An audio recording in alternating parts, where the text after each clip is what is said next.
Today on the channel, I'm burning bridges and I'm going to be talking about DJI software and whether it's safe to use and answer some of the questions people have been raising around their current FPV assistant. Now, I've been using DJI software and their drones for many years. I've owned pretty much all of them, everything from the Phantom 3, the Inspire 1, the Inspire 2, right through the Mavic series, including the FPV system. I've made quite a lot of content on these products and discussed some of the allegations that have been laid against them before in the past as well.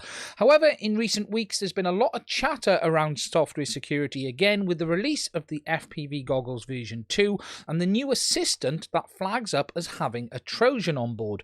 Having looked around many forums and watched a number of live streams, it's clear many people are questioning, is this software safe to use? There is a whole new group of users that are coming to DJI that might not be aware of the history and some of the things that have been brought up in the past. So today I thought I would put a video together, first of all, discussing some of the main points that have been raised in the past regarding DJI apps and whether the data is secure. And then at the end of the video, I'm going to give you a quick overview on what the situation is with the current assistant for FPV, what the actual issue is, and whether you should actually allow it to install on your computer. Now, just to be clear, the information I'm going to present in this video is as balanced as I can make it. I'm going to talk through the allegations, give you DJI's responses as well, but all of these things are from my own perspective. It is certainly not every issue that has been raised with DJI, but it is the ones that I feel are worth talking about and making you aware of, just so you have some grounding on the current situation and what some of the allegations have been. Anyway, let's get on with this and let's take a quick look at history and have a look at what some of this is all about. Just before we do that though, I just want to say, if you do find this video helpful and useful, please do consider hitting the subscribe button. It is only by you guys subscribing am I able to keep making videos like this. Also, if you'd like to support the channel, there are affiliate links in the description of this video as well. It is only by you guys using them am I able to keep making content too. Anyway, let's take a look at some history and see what's been going on. Okay, so to go down the rabbit hole with this one, now just to be clear up front, there has been a number of security concerns raised over the years against DJI simply because they are a Chinese company. I don't buy that for 1 minute, and I don't agree that country of origin is a reason to actually trust a company or not. You base your trust based on behavior and actual facts. And I'm going to stick to the facts in the information I'm providing you today and raise some of the existing issues that were brought up that are actually relevant and not a general overview. For me, I don't believe any countries of origins apps are safe versus another, and there has been a number of famous US and UK companies that have been caught doing dodgy things with user data, let alone companies over on the eastern side of the world. So what we're going to do is stick to specific things that were brought to light. Now, we're going to jump back to 2017 and discuss some of the issues that were raised there first of all, because they are quite relevant. To start this off, we're going to talk about a security researcher called Kevin Flynn. He's a guy known as KF, who I've had the pleasure of talking to online or arguing with online once or twice. But he is a very talented security researcher, and he has brought a number of issues with DJI software to light over the years and has been somewhat of a thorn in their side. In August 2017, he released some information regarding two pieces of software found in the DJI Go app for Android and iOS. Software called Tinker and JSPatch that would allow DJI to remotely update the app in the background, circumventing stores. So for instance, you would not need to update via the Play Store for Android or update via the iOS store for Apple. This software would allow DJI to push remote updates in the background without the user's permission. Now, just to be clear, there was nothing to say DJI had actually done this. It was simply a capability that was found in the apps that was against the store guidelines for both Apple and Android. Apps should only be able to be updated via the store on these devices, and no workarounds should be put in place for that. Now, after that release, DJI released a statement, and they actually launched a brand new bug bounty program as a result of this. The bug bounty program was designed to allow people to actually submit bugs to DJI. If DJI found they were legitimate, they would actually pay researchers for their work in supporting them improve their software. And that is something we will come on to a little bit later, because sadly it did end up a little bit messy. Later on in 2017, in November, Department 13, a company that Kevin also worked for, released a white paper regarding DJI Aeroscope, raising concerns about its security. Now, Aeroscope is DJI's internal remote ID system. Whilst remote ID is quite a big subject right now because of the laws coming in the US as well as the UK, DJI have had Aeroscope on all of their ready-to-fly drones for a number of years. It is basically a remote ID system where you need specific hardware to be able to receive it. However, the white paper showed that it wasn't as secure as was originally thought, and you could actually receive it with a simple SDR. Now, further to that, in the end of 2017, there was a memo leaked from the Department of Homeland Security that warned against the use of DJI drones in critical infrastructure applications. This wasn't a ban, but it was a leaked memo that did raise some concerns regarding the use of foreign drones for critical infrastructure. Now, this one really isn't surprising, and I think it's as much surprising that countries were using other countries' hardware for their critical infrastructure and not their own, and it really said as much about the internal US drone situation than actually DJI or China. However, there was a concern raised at that point as well, and I did think it was relevant to make. However, again, with this concern, there wasn't really any evidence. Finally, towards the end of 2017, we had the mess with Kevin and the DJI Bug Bounty program. Now, Kevin had submitted a number of bugs to DJI and was due to actually receive a substantial payout that he walked away from due to the terms and conditions that were being laid upon him. Now, he's actually released a really good blog post on this, and what I will do is put a link to these things in a post attached to this video as well, so you guys can go and check it out. Kevin simply wasn't willing to sign the agreement that DJI put in front of them, and very famously walked away from a substantial bounty that he would have received if he had agreed to the terms and conditions. Now, over the rest of 2017 and into 18, there was always little rumblings in the background regarding DJI app security. As I said, as much of that regarding China versus US. But in November 2018, a company called Checkpoint released some information regarding concerns around the DJI login system that would actually allow a takeover vulnerability for DJI accounts, whether it's through your Go app or the website, which is SkyPixel, or the DJI store. And they found two bugs that work together to create account takeover vulnerability. Now, late in November, DJI released a statement on this and actually had a third-party company, or what DJI state is a third-party company, because at the end of the day, I don't know the full truth on that one, to validate their security practices. In that, they basically said they had checked their Go app as well as their security practices, and no major issues were found, no evidence of DJI taking user data, and no evidence that DJI has been doing anything wrong. Now, I'm not going to go into that one too deeply. There's a link to that in that blog post, which I said about as well. But basically, DJI had their software inspected and they were saying that nothing was found untoward. What I do just want to say on this, though, because DJI has had their software checked a few times, when these checks take place, they generally are happening on a specific version of app.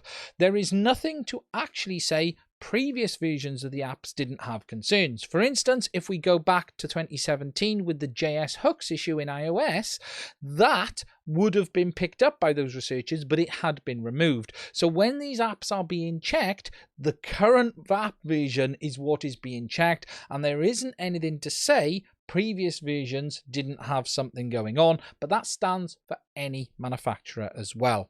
Moving to May 2019, the Department of Homeland Security released a statement regarding concerns about the use of Chinese-made drones in the US, especially for critical infrastructure.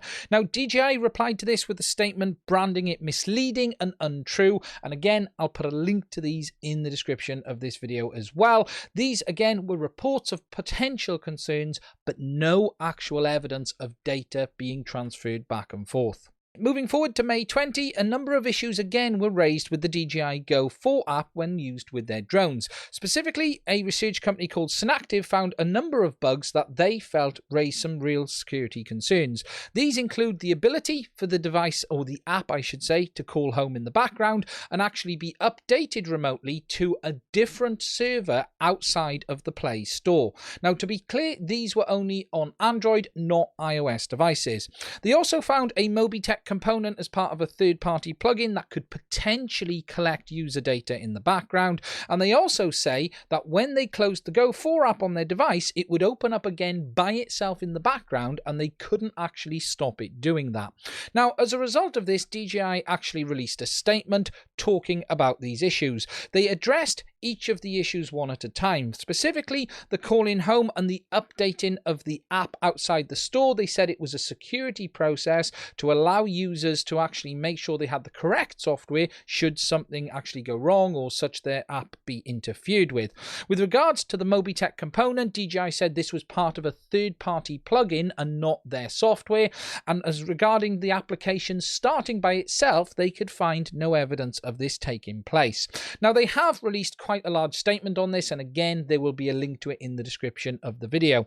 A little bit later, Synactive released another statement regarding the Pilot app from DJI, again raising similar issues. Again, the Pilot app with forced update functionality in the background, just like in the consumer applications, as well as issues around the offline data mode requiring an internet connection to install unlock certificates. Now, again, DJI released another statement about this, basically really saying these things are misleading and not correct.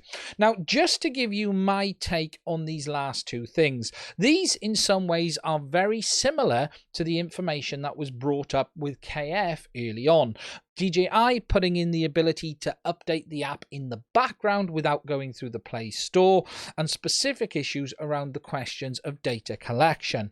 Now, just to be clear, with all of these accusations, no one has really provided any evidence to show that DJI is A, stealing user data, but B, actually updating these apps in the background. However, there is no question a number of concerns have been raised, and on multiple occasions DJI have been caught putting up processes in their apps that allow them to either update in the background or update outside of the Play or iOS stores. There's nothing to say they've actually done this, but on a number of occasions they have been caught putting this functionality in their apps. Now, they have released statements around all of these things talking about why they've done it or if they think it's untrue, and it's down to you to decide if you feel what DJI is saying is correct or the security researchers are saying is correct. Now, over the years, for those who have been following DJI, there is no question that some of their software practices, there has been all sorts of issues over the years, and actually DJI have on a number of occasions released firmware updates for products the same day or a day or two later as an existing update with the same version number to try and remove a bug or something wrong with its packaging. DJI's versioning systems over the years have not been great, and there are times where users could have the same version of software on their device, but one has a bug that the other one doesn't. So there is no question DJI's software control over the years has certainly had a lot of areas where there could be massive improvements. Now, as a result of all of these things, DJI have set up a new security center, which again, I'll put a link to in the description. And DJI have openly said a number of times that they have had their apps checked. No issues have been found. They do not steal user data, and they have not been updating apps in the background. Again, the evidence that we have seen so far suggests that is the case, but no one can really say for sure.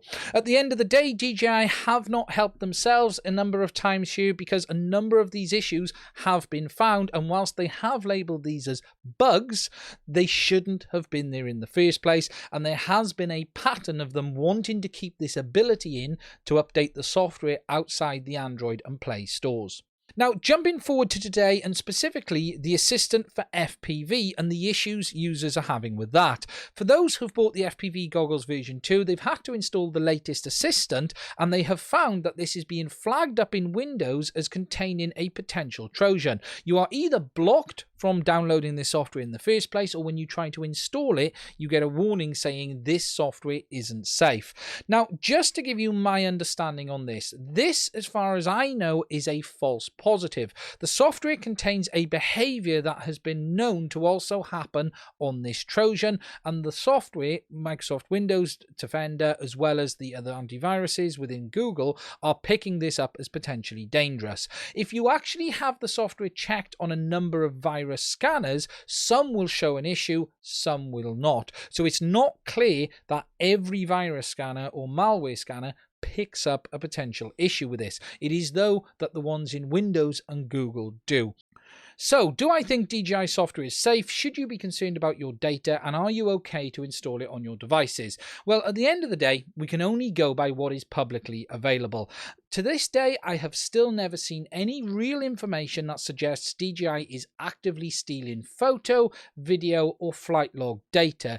There is no question that some of their apps in the past have had some dodgy functionality around the update capabilities, but that isn't around stealing data, and again, there has still been nothing to suggest they ever have.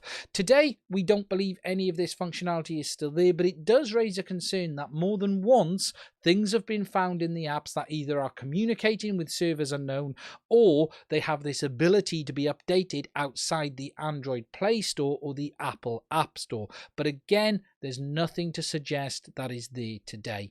Now, personally, I don't believe there's anything to be concerned about, and DJI say that they only have access to the data you choose to share with them. If you don't synchronize your flight logs, they don't have access to that data. From an FPV point of view, really the only data they'd have access to is your login details that you provide when you register the Assistant 2 to be able to update the firmware. So compared to the ready-to-fly drones, it's much less anyway. Personally, I have no issues installing DJI's apps on my devices, but I have nothing on my devices that I must keep secure. In the end, I would treat DJI software like I treat anyone's software. I would not install a DJI app or any app on a device that contained sensitive data, and I would not share with DJI, just like I would not share with anyone else, that sensitive data either.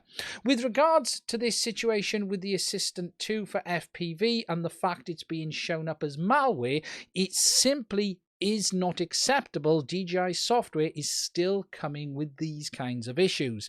They are a mature company now, and we should not be having situations where users have to turn off antivirus programs or malware programs just to use their product. It is sloppy software writing at best, and it needs to be improved. DJI have been around a very long time now, and I would not expect to see issues like this from them.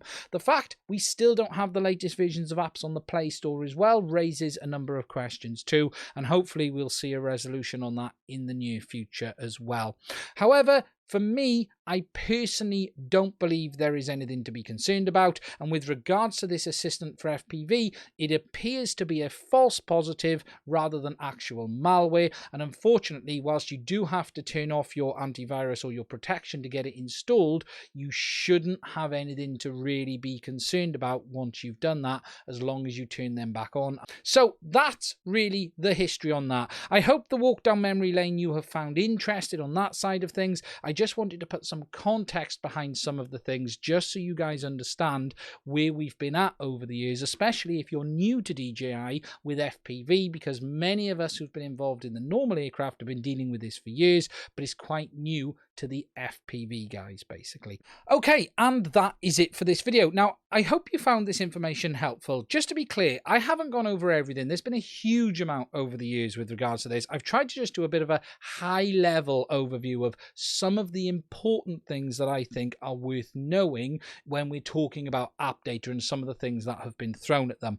Again, I personally don't believe there's anything to be concerned about from a general user point of view, and I'm only basing my opinions on the information that I have. Now, I'm really interested in knowing what you guys think about this, so please do put it in the comments of this video as well.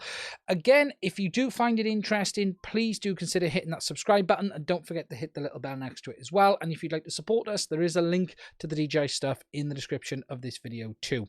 That's it for this one. The next video will probably be around the new FPV drone when it lands next week. Whether I actually am able to get one fairly soon or not, I don't know at this point in time, but I'll talk a bit more about it then, and there's some more stuff on the antennas I want to talk about on those videos too.